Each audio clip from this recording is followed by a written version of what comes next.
Also, third-party edification is so important, and that's step 4. Let's go into step 4. You're going to actually engage, and you're going to contact the list. Now, how are you going to contact the list? Philip talked about Dee Dee Hardis a little bit earlier, how she literally had food parties, and she was talking to everybody everywhere and just packing the house with food parties, and she was having tons of people getting her business on a daily and weekly basis. Very, very excited. So that's a great way to have food tasting parties. Second great way is to do 3-way calls with your upline.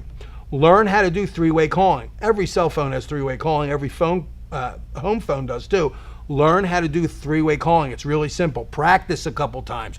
Call some people. Get it going so you're really good at it. So when it comes time to do them calls, you can be skillful and proficient at it. And then do a 3-way call. I got to tell you, a 3-way call may go something like this.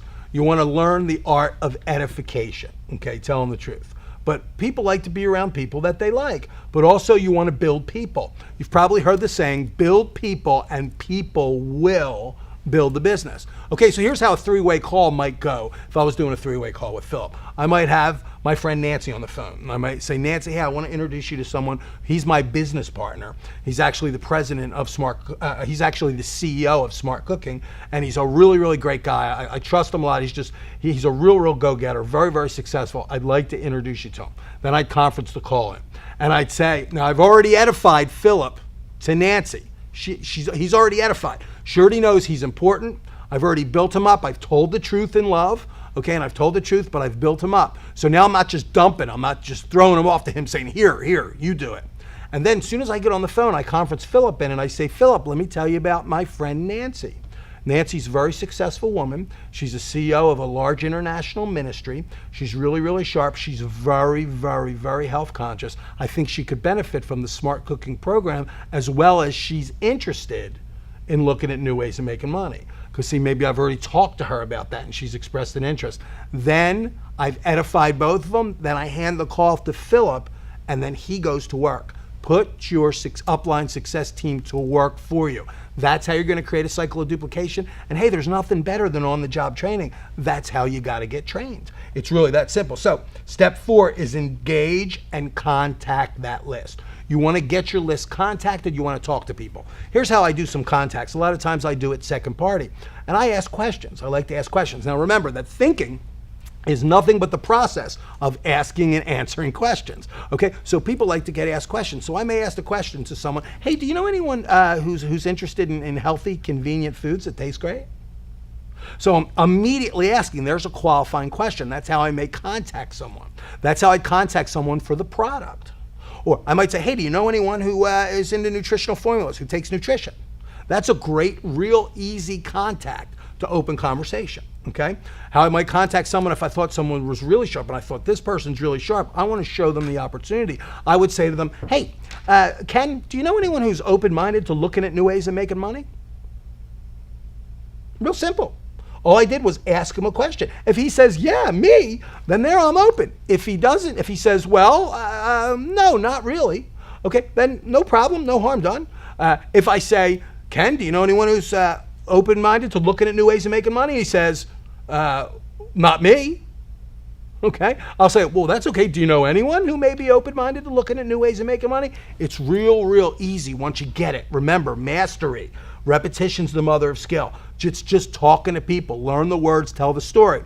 I may tell my 30-second commercial to someone, and I air that commercial as much as possible, whether it's at the restaurant, whether it's in an elevator, whether it's at an appointment, wherever it's at, I'm going to air my 30-second commercial, and I'm always going to be qualifying people. I really want to qualify people, and it's really simple to do that. You're going to be great at it. We believe in you. Just the fact that you're on this webinar means that you're committed, that you're teachable, and you want to move forward. Remember, don't be too hard on yourself, and learn. I loved what Philip said. Hey, look, I know if I'm going to sponsor 12 people, I'm going to have to contact 40 or 50. That's just the bottom line. It's just like sowing. It's just like a farmer. When a farmer doesn't, every seed doesn't come up that he plants. He knows he's got to plant a lot of seeds because some are going to get taken away. Some aren't ready. Don't ever take it personal what's going on. When someone says no to me, I don't take it as it's no. It doesn't mean no. It means no, not right now. In another business that I built, a lot of the people that I contacted to begin with said no right away. But I kept my commitment and continued to go. But 6 months down the line, when my business was really cooking, okay, it was easy to go back to them and tell them the kind of success I was having. And then they were excited, then they wanted to get in. Okay? So no doesn't mean no, it means no, not right now, and always qualify. You got to find out who the decision maker. A lot of times people get discouraged. Don't get discouraged, get encouraged. Okay? It's a learning experience. Okay? Problems are not problems, they're challenges. Okay? And bad things don't happen, and you cannot fail. You can only learn. That's the mindset that you need to cultivate. Cultivate the garden of your mind. And remember, sometimes you want to qualify people. I've seen people talk to a woman at a party for an hour and get all excited, but they don't understand that she has a husband at home and that they make joint decisions. So you can't get all excited and you can't get all confused. You have to get the two together. You have to remember that this is going to be a process. Okay? You can learn these things. Remember to master the process. Have fun what you're doing. Don't take anything personal. Who do you know? Who do you know that likes to eat food? Who do you know that likes to be healthier? Who do you know that would like to earn a little bit more money? Who do you know that's successful? It's really a who do you know business. And the key is who you know to begin with when you start contacting. But when this thing really starts growing, when it really starts cooking for you, it's not who you know, it's who they know. There's not a better feeling to know that you have 10 or 12 or 15 new people coming in your organization weekly, monthly, and you don't even know who they are. They're in different towns, different cities, different states. That's the nature of this business. So that's awesome. We appreciate you. We believe in you. Build a strong list. Your list is going to be the backbone, the foundation of your business. You know, Bobby, thanks so much sharing step 3 with us. You know, be sure right now on the webpage that you're at, click on step 3, the link down below, print out your warm market list and script, and during this next 10-minute break, what I'd like for you to do is go ahead and put action. The difference between those who do and those who don't quite often is the action and going into action. So what I'd like for you to do is print that out now. During this next 10-minute break, what I'd like for you to do, take a break, whatever you do, but print that list out. Begin to work on your list. The important thing, I agree with you, Bobby, don't call anyone yet because you're not ready. You're not an expert, but we're ready, getting ready to take action and get ready after this break to begin to start building that business. We've laid the foundation. We'll see you in just a few minutes. This is exciting.